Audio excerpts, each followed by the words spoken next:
It was a very relaxed childhood.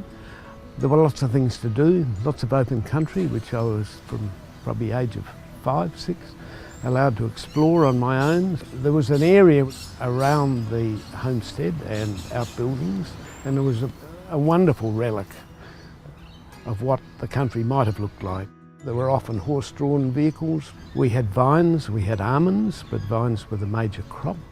Ken Raglis was listed in the phone book as Nutcracker, and he designed and built his own machine which cracked the almonds, because prior to that they were all done by hand. Money came from hand-picking garden peas. 7 shillings a kerosene case. I have memories of being out there in the sleet and the wind. Dad usually took grapes to McLaren Vale or to Morford Vale in the trusty Chev 1-ton truck, which I know he often put more than 2 tons on. They had in their mind that there could be a Japanese landing along the coast of the Gulf at Brighton or thereabouts. And our vineyard had lots of barbed wire entanglements in it and had lots of trenches dug, which I think were designed to have armaments put in them, but nothing ever happened.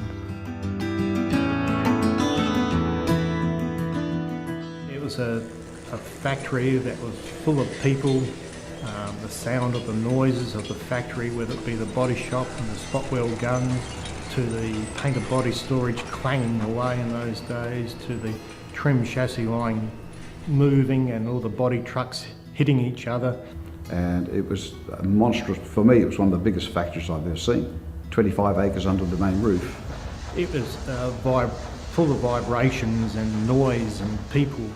In my younger days, in their breaks, we would go out to the southern end of the plant. We would either get grapes when they were available, or we'd pick the almonds, and the same with the northern end of the plant. In front of those grapevines there would be VE Valiants stored, ready for shipping. Chryslers was really a real family thing. You would very easily find that there'd be parents, children and their children, grandchildren, parents, and then all the cousins would be here, all the brothers, all the sisters, and there'd be a whole family of people working here.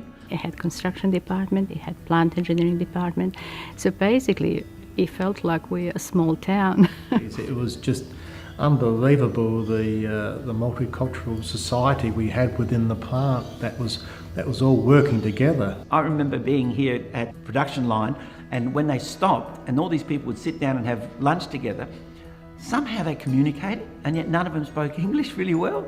There were plenty of tea ladies. You can see the size of the place. Those carts were pushed out of this canteen down the hill into the plant by hand. Later they modernised that. They gave the tea ladies a more modern cart with a tow bar on it, and they had Yamaha quad bikes, which they would scoot around the plant serving the tea as they went around. I was a member of the social club, and I used to love going to cabarets. We had top line people coming from, interstate. One night it was so chock-a-block full, we had people standing out here in the foyer sort of thing, trying to get in to listen to the concert. Pop stars, King of Pops, Queen of Pops. The whole atmosphere was buzzing. The whole place operated together. It was teamwork within the plant. It was a great place to work. Very few of us had desires to leave here because we were looked after. Everybody in that building, you just about knew everybody, either by sight or by name. And we had this giant canteen, we all met in the canteen, and all the executives then sat out with the employees. And so one day you could be sitting with the senior management, or you could be sitting with the janitor. One thing about Mitsubishi is that everyone was seen as equal. Like we had different jobs, but we all respected as human beings, and everyone was valued regardless of the position. Many of us were here for 30 odd years, and so it was just about home. 1 million plus cars that were built here, and the effort that's gone into it. We achieved something here. We planned, we built, and we made, and we were successful. It was a great learning institution. Chrysler apprentices were regarded as some of the best apprentices in Australia, along with General Motors Holden. We had the best training schools and development plans.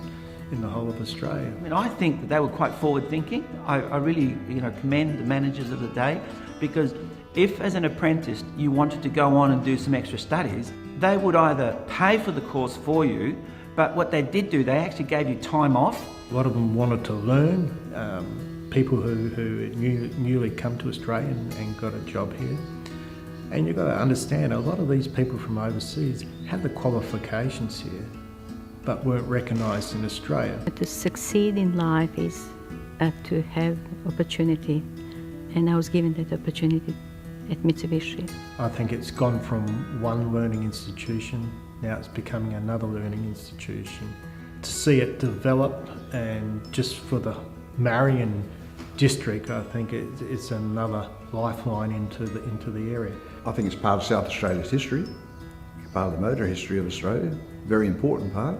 I think it's gone to its next phase in its life, and it's a great phase for the younger people that are coming on to have this building still here, and hopefully they'll understand the heritage of it, and a lot of people that have worked here, thousands of people have worked here over the years. Now it's in their hands, and hopefully they'll carry on and for the next phase of Marion and South Australia.